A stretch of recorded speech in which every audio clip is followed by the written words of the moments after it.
Hello all, welcome to Kerala stock market guide. അപ്പം എന്തുണ്ട് വിശേഷം? നിഫ്റ്റി പുതിയൊരു ദിവസത്തിലേക്ക് കടക്കുകയാണ്.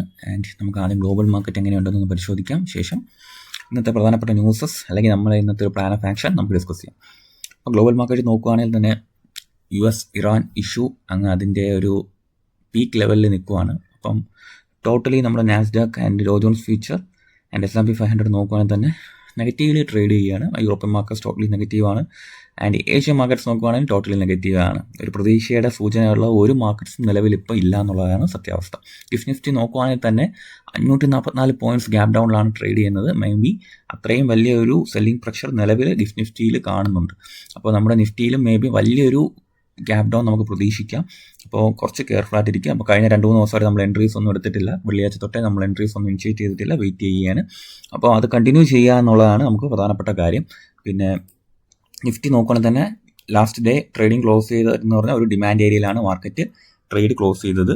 സോ വീണ്ടും നമുക്കൊരു സെല്ലിംഗ് പ്രഷർ പ്രതീക്ഷിക്കുകയാണെങ്കിൽ നമുക്ക് എവിടം വരെയൊക്കെ മാർക്കറ്റിൽ ഇനി നമുക്ക് സെല്ലിംഗ് പ്രഷർ പ്രതീക്ഷിക്കുക എന്നുള്ള കാര്യം നമുക്ക് നോക്കാം.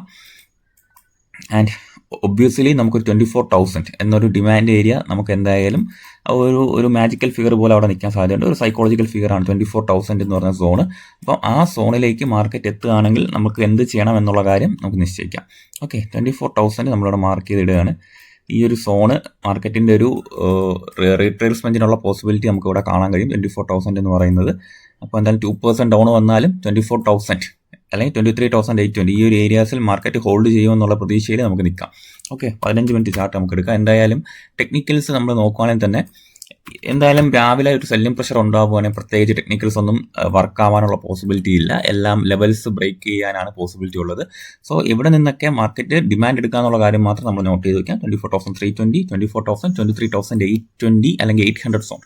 ഇത്രയും സോൺസിൽ മാർക്കറ്റിന് ഒരു ബൈയിങ് പ്രഷർ തിരിച്ചെത്താനുള്ള ഒരു പോസിബിലിറ്റി നമുക്ക് ഉണ്ട്. ഓക്കെ, അപ്പോൾ ഇത്രയും സോൺസ് നമുക്കൊന്ന് മാർക്ക് ചെയ്ത് വെച്ചിട്ടുണ്ട് ഞാൻ. ഇതിന് ശേഷം മാർക്കറ്റ് എവിടെ ഡിമാൻഡ് എടുക്കുന്നു അവിടെ നിന്നുള്ള കാര്യങ്ങൾ നമുക്ക് ലൈവ് മാർക്കറ്റിൽ നമ്മുടെ ടെലിഗ്രാം ചാനലിൽ ഡിസ്കസ് ചെയ്യാം. സോ അത് ടെലിഗ്രാം ചാനൽ ജോയിൻ ചെയ്തിട്ടില്ലാത്തവർക്ക് വേണ്ടി ഞാൻ പറയുകയാണ്. നമ്മുടെ ചാനലിൻ്റെ ലാസ്റ്റ് ടെലിഗ്രാം ചാനൽ ഒരു ടെക്നിക്കൽ റീസൺസ് കാരണം ഡിലീറ്റ് ആയിട്ടുണ്ടായിരുന്നു. ആൻഡ് അതിനുശേഷം നമ്മൾ ഒരു ടെലിഗ്രാം ചാനൽ ലൈവായിട്ട് തുടങ്ങിയിട്ടുണ്ട്. അതിൽ നമ്മൾ ഇൻഫോർമേറ്റീവ് ആയിട്ടുള്ള കണ്ടൻസും കാര്യങ്ങളെല്ലാം ഇടാറുണ്ട്. സോ ജോയിൻ ചെയ്തിട്ടില്ലാത്തവർ ജോയിൻ ചെയ്യാൻ ശ്രമിക്കാം. മോസ്റ്റ്ലി ഇപ്പോൾ 90+ മെമ്പേഴ്സ് ആയിട്ടുള്ളൂ. കഴിഞ്ഞ മെമ്പേഴ്സ് എല്ലാം തിരിച്ച് ഇതിലേക്ക് വന്നുകൊണ്ടിരിക്കുകയാണ്. അപ്പോൾ ജോയിൻ ചെയ്തിട്ടില്ലാത്തവർക്ക് വേണ്ടി കമൻറ്റ് ബോക്സിൽ ലിങ്ക് നമ്മൾ കൊടുത്തിട്ടുണ്ട്. അപ്പം എല്ലാവർക്കും ജോയിൻ ചെയ്യാവുന്നതാണ്, എല്ലാവർക്കും യൂസ്ഫുള്ളും ആയിരിക്കും. ഓക്കെ, അപ്പോൾ മാർക്കറ്റിലേക്ക് തിരിച്ചു പോകാം. അപ്പം ഗ്ലോബലി മാർക്കറ്റ് നടക്കുന്ന പ്രശ്നങ്ങളെല്ലാം നമുക്ക് കുറച്ച് സീരിയസോടെ മാത്രമേ കാണാൻ കഴിയത്തുള്ളൂ. ആൻഡ് എല്ലാവരും പുതിയ എൻട്രീസ് മാർക്കറ്റ് ഒരു കറക്റ്റ് ദിശ തരുന്നവരെ എടുക്കാതിരിക്കുന്നത് തന്നെയായിരിക്കും ബെറ്റർ. അപ്പം പുതിയ ന്യൂസസ് എന്തൊക്കെയുണ്ടെന്ന് ചോദിച്ചാൽ നമ്മൾ ശ്രദ്ധിക്കേണ്ട ന്യൂസ് എന്ന് പറഞ്ഞാൽ HAL ഹിന്ദുസ്ഥാൻ എയറോനോട്ടിക്സിന് പുതിയൊരു ഓർഡർ കിട്ടിയിട്ടുള്ളത് 5,053 കോടിയുടെ ഒരു ഡിഫൻസ് പാക്റ്റാണ് ഓർഡർ ആയിട്ട് കിട്ടിയിട്ടുള്ളത്. 6 advanced light helicopters and Indian coast ഗാർഡിനും surface air vertical launch shelters Indian നേവിക്കും വേണ്ടിയിട്ട് ചെയ്യാനുള്ള ഓർഡറാണ് ഹിന്ദുസ്ഥാൻ എയറോനോട്ടിക്സിന് വന്നിരിക്കുന്നത്. അത്യാവശ്യം നല്ല രീതിയിലുള്ള ഒരു ഓർഡറാണ് വന്നിരിക്കുന്നത്. പിന്നെ പ്രധാനപ്പെട്ട ന്യൂസ് ഉള്ളത് ലൂപ്പിൽ നടന്ന ഇൻസ്പെക്ഷനെ കുറിച്ചിട്ടുള്ളതാണ്. പിന്നെ കമ്പനി അത്യാവശ്യമുള്ള GST ഡിപ്പാർട്ട്മെൻറ്റിന് കൊടുക്കേണ്ട ഡീറ്റെയിൽസ് എല്ലാം കൊടുത്തതുകൊണ്ട് അത് ക്ലിയറായി പോയി എന്ന് നമുക്ക് എന്ന് വിചാരിക്കാം.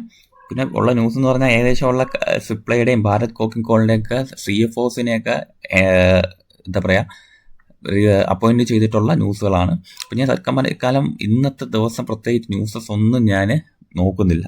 മാർക്കറ്റ് നിഫ്റ്റിയിലെ ഒരു മൂവ്മെൻറ്റ്സ് മാത്രമേ വെയിറ്റ് ചെയ്യുന്നുള്ളൂ.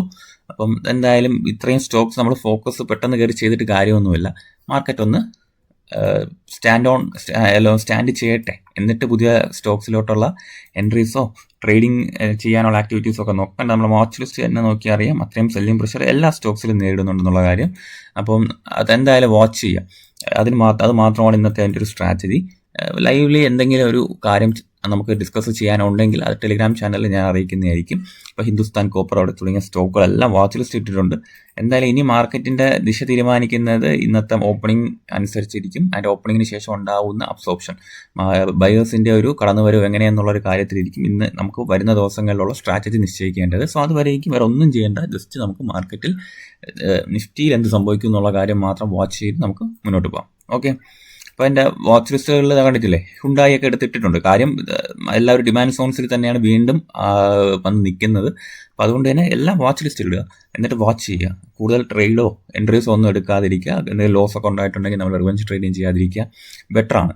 നിലവിൽ നമ്മൾ കുറച്ച് കാമായിട്ട് കാര്യങ്ങൾ കൈകാര്യം ചെയ്യാൻ ശ്രമിക്കുക എന്നുള്ളതാണ് ഏറ്റവും ആപ്റ്റായിട്ടുള്ളൊരു പോളിസി. ഓക്കെ, സോ എല്ലാവരും നമുക്ക് നമ്മുടെ കമ്മ്യൂണിറ്റിയുടെ കൂടെ സ്റ്റേ ചെയ്യുക. നമുക്ക് അവസരങ്ങൾ വരുമ്പോൾ ട്രേഡ് ചെയ്യാം. Thank you.